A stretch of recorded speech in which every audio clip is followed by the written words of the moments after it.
नमस्कार आत्मस्वरूप, स्वागत है आपका हमारे इस नए एपिसोड में। आज का जो हमारा विषय है वह वास्तु पर आधारित है।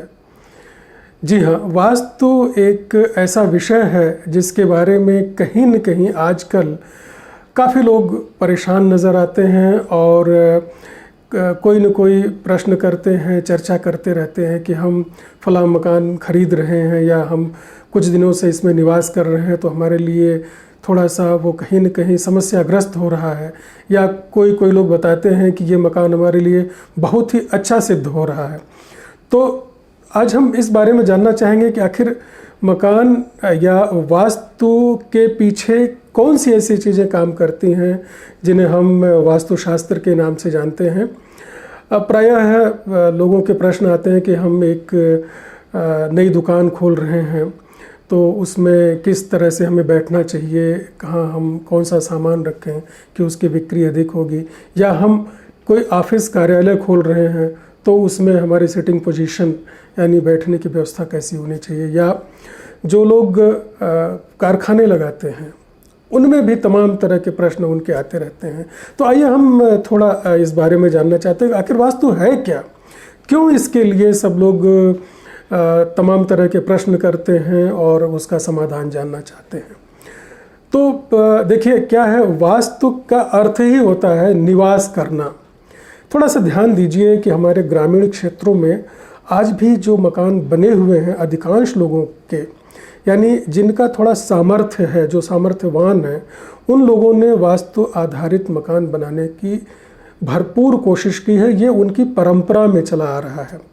लेकिन अब इसके उलट थोड़ा सा हम शहरी क्षेत्रों में आते हैं तो पहले के समय में ज़मीन अधिक हुआ करती थी तो लोग एक सिंगल मकान बनाते थे, फिर उसके बाद डुप्लेक्स बनने लगा। अब जगह की कमी है तो बिल्डर ने आपको दे दिया बड़ा मकान बना करके, यानी फ्लैट बना करके दे दिया, मल्टी स्टोरीज बिल्डिंग जिसको कहते हैं वो बना करके दे दिया।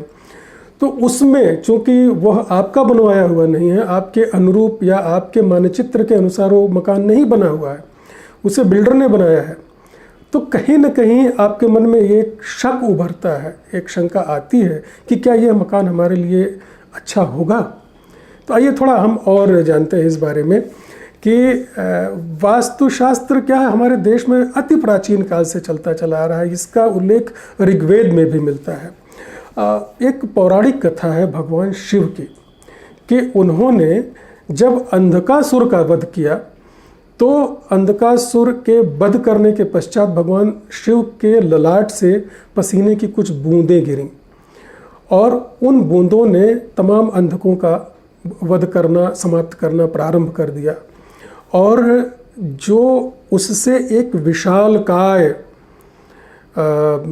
शरीर का निर्माण हुआ, और वह शरीर इतना विशालकाय था कि उसने भगवान शिव को प्रसन्न कर लिया। चूँकि ये उन्हीं के ललाट की पसीने की बूंदें थीं तो भगवान शिव उसकी तपस्या से प्रसन्न हुए। अब प्रसन्न हुआ तो अत्यधिक बलशाली हो गया। बलशाली हो गया तो स्वाभाविक रूप से देवताओं में थोड़ी सी खलबली मची। तो सभी देवताओं ने मिल कर के उसे धरा पर यानी पृथ्वी पर नीचे उतारा, नीचे गिराया। तो वो कैसे गिरा? औंधे मुंह गिरा, यानी उसका मुंह किधर हुआ? पूरब उत्तर का जो कोना होता है जिसे हम ईशान कोण कहते हैं, उस तरफ उसका मुंह हुआ। और दाहिना हाथ गया किधर? पूरब दक्षिण की तरफ यानी अग्निकोण की तरफ। बायां हाथ गया उत्तर पश्चिम की तरफ, वायव्य कोण की तरफ। इसी तरह से जंघा और पैर जाता है दक्षिण पश्चिम यानी नैऋत्य कोण, और बायां जंघा और पैर जाता है पश्चिम दक्षिण की तरफ। तो इस तरह से, और पैर जो है वो नैऋत्य कोण की तरफ जाता है। वो कोना होता है जिसे हम दक्षिण और पश्चिम का कोना मानते हैं। इस तरह से वास्तु पुरुष ये बनता है।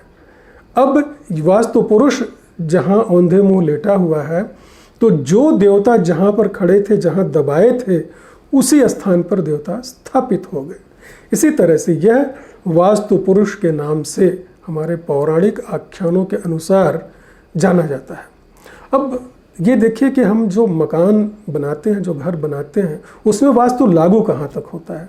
मान लीजिए आपने कोई कंटीली बाड़ लगा रखी है, घेर रखा है आपने किसी चीज़ से, तो वो वास्तु में नहीं आएगा। वास्तु में आता है जहाँ आपने ईंट, सीमेंट या किसी पुख्ता चीज़ से आपने दीवार बना रखी है और उसके अंदर का जो भी क्षेत्र है, जो भी एरिया है, वह वास्तु के अंतर्गत आता है। हमें वास्तु उसी में देखना है। और ख़ास तौर पर सारा का सारा जो वास्तु है ये वहीं पर लागू होता है। पुराणों में इस बारे में बहुत सारी चर्चा है। तमाम पौराणिक ग्रंथों में और अन्य ग्रंथों में तमाम विद्वानों ने इस पर अपने विचार व्यक्त किए हैं। समय समय पर हमारे महर्षियों ने इस बारे में बहुत सारी बातें लिखी हैं, बहुत सारी बातें कही हैं, जिनका अनुसरण हमारे पूर्वज प्राचीन काल से करते चले आ रहे हैं और वो समृद्धि के ही पथ पर अग्रसर थे, ऐसा तो आप सभी जानते ही हैं। अब थोड़ा सा ये ध्यान रखिए कि वास्तु में होता क्या है। 8 दिशाएं होती हैं मुख्य रूप से। पहली दिशा कौन होगी? स्वाभाविक रूप से पूरब की तरफ से सूर्य उदित हो रहा है तो पहली दिशा होगी पूरब, सूरज डूबे दूसरी दिशा पश्चिम, उसके बाद तीसरी दिशा उत्तर, चौथी दक्षिण। तो पूरब, पश्चिम, उत्तर, दक्षिण ये हुई 4 दिशाएं। अब जो 4 अन्य हैं वो होती हैं, एक ईशान कोण, उसके बाद दूसरी है अग्नि कोण, तीसरी है नैऋत्य कोण और चौथी है वायव्य कोण। तो इन 8 जो दिशाएं हैं, इन 8 दिशाओं के सब अपने अपने ग्रह होते हैं, इन सब के अपने अपने देवता होते हैं। अब अगर हम विस्तृत में जाएं तो हम ये देखते हैं कि हमें इन ग्रहों के स्वभाव के अनुसार अगर हम मकान का निर्माण करते हैं, घर बनाते हैं, घर में कौन सा कमरा कहाँ होना चाहिए, प्रवेश द्वार किधर होना चाहिए, हमारे अन्न का भंडारण किधर होना चाहिए, किधर शयन कक्ष होना चाहिए, किधर भोजन पकना चाहिए, क्योंकि भोजन का सबसे अधिक प्रभाव पड़ता है मन पर। अगर आपको अच्छे स्थान से भोजन बना हुआ मिलता है, क्योंकि वह स्थान रसोई घर कहलाता है, जहाँ जो स्थान रसवती यानी 6 रस जहाँ पर अग्नि के संयोग से बनते हैं, वह स्थान रसोई कहलाता है। तो उस जगह से अगर वह सही दिशा में है तो स्वाभाविक रूप से वह आपको स्वस्थ करेगा। और दूसरा स्थान होता है शयन कक्ष, कि भोजन के बाद आता है कि आप दिन भर के काम से थके हुए हैं, तो आपको नींद अगर अच्छी तरह से आती है तो वो भी आपके स्वास्थ्य पर प्रभाव डालता है। और उसके बाद पुनः एक आराधना कक्ष होना चाहिए, उपासना कक्ष होना चाहिए, बच्चे हैं तो उनके अध्ययन का कक्ष होना चाहिए। इस तरह से तमाम तरह की जो व्यवस्था है वह अपने वास्तुशास्त्र में वर्णन किया गया है और उस तरह से हम सभी इसका पालन करते हैं। फिर हम आपको आगे नए नए इस पर जो तमाम, जैसे कि अग्नि कोण है तो रसोई कैसी होनी चाहिए, किस जगह पर होना चाहिए, शयन कक्ष कहाँ होना चाहिए, गृह स्वामी का कक्ष कहाँ होना चाहिए, अन्न भंडारण कहाँ होना चाहिए, इन सब के बारे में हम अलग अलग भाग में आपको फिर बताएंगे। और तब तक अपना ख्याल रखें। नमस्कार।